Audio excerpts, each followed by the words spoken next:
Պարոն Սարգսյան, նախ այս նախագծերի հետ կապ չունի, բայց մի հարց որ կուզեի բարձրաձայնել, շուրջ 3 ամիս առաջ մեր հանձնաժողովում մեր գործընկերուհի Աննա Գրիգորյանը Պաշտպանության նախարար Սուրեն Պապիկյանին բարձրացրեց մի հարց, խոսքը վերաբերվում է 2022 թվականի սեպտեմբեր 13-14-ին ադրբեջանական ագրեսիայի ժամանակ ներքին հանդի 101 մարտական դիրքում նահատակված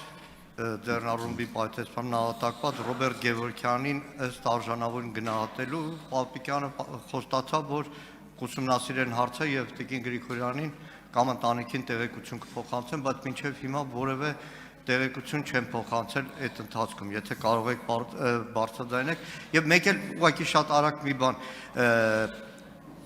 27-ից 37 տարեկանների, այսինքն 20 թվականի 44-օրյա պատերազմից հետո, 23 թվականի Արցախի հայաթափումից հետո Հայաստան տեղափոխված արցախցի երիտասարդները այն կարգավորումը, որ պարոն Սարգսյանը նախագծով կար քաղաքացիությունից հետո կամ ծառայում են կամ փողով էին ազատվում, իրենց վրա չի տարածվում։ Այսինքն իրենք ստանում են քաղաքացիություն եւ վերջ։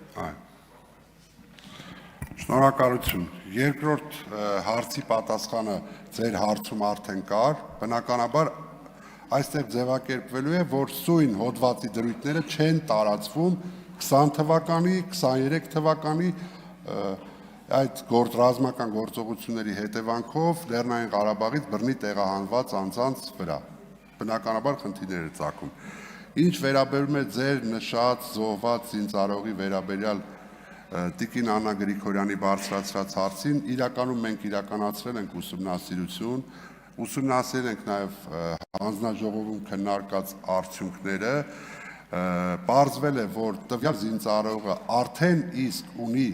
պետական պարգև, պարգևատրվել է համապատասխան պետական պարգևով, ծնողի խնդրանքը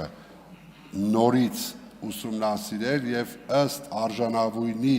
գնահատելն է, ինչը քննարկման ենթակա է, որի մասին ես աշխատանքային կարգով լավ կլինի ձեզ տեղեկացնեմ, դուք Տիկին Աննա Գրիգորյանին տեղեկացնեք։ Պատասխան ունեմ ես, այս քննարկումից հետո ձեզ կտեղեկացնեմ։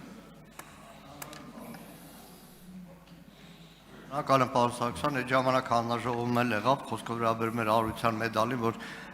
այդ մարտական գործողություններին համատարած զինծառայողներ արժանացել էին,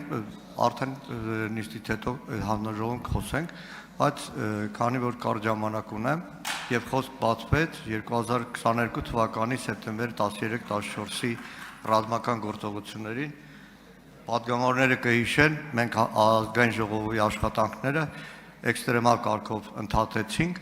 բայց կուզեմ ցավալի մի փաստ, որպես պաշտպանության նախարարի հիմա պարտականությունները կատարող, խիստ անընդունելի մի դրվագի վրա կուզեմ ուշադրություն դարձնել, անցնող տարի սեպտեմբերի 13-ին շաբաթ օրը երեկոյան, երբ որ լրանում էր ադրբեջանական ագրեսիայի եւ մեր զինված ուժերի 225 զինծառայողների նահատակության օրը, պաշտպանության նախարարության զինուց ծրագրով որևէ բան, թեկուզ որևէ հիշատակում չեղավ, որ 3 տարի առաջ դրանից զինված ուժերի զինծառայողներ իրենց կյանքի գնով պաշտպանել են Հայաստանի Հանրապետության սահմանները։ Պարոն Մանուկյան, նախ ցանկանում եմ տեղեկացնել, որ կոնկրետ օրերով չեն արձագանքներ լինում, բայց անընդհատ բարբերաբար զինուց ծրագրում անդրադարձնել լինում են մեր զոհված զինծառայողներին։ Միաժամանակ ցանկանում եմ հիշեցնել, որ Ազգային ժողովի պատգամավոր Գեգամ Նազարյանի նախաձեռնությամբ եւ մյուս մեր գործընկերների նախաձեռնությամբ ընդունվեց օրենքի նախագիծ, որով հիշատակի օրերում հստակ օր ամրագրվեց եւ այդ օրը պետական մակարդակով անդրադարձ է կատարվում բոլոր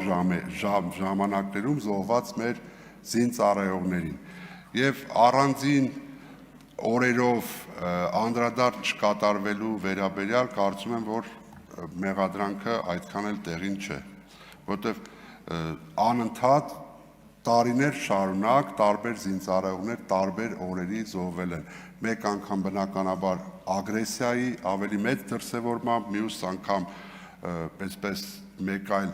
փոքր լոկալ խմբի ներթափանցման արդյունքում մեծ փոքր թվերով զոհեր մենք ունեցել ենք ցավոք սրտի եւ այդ հիշատակի օրը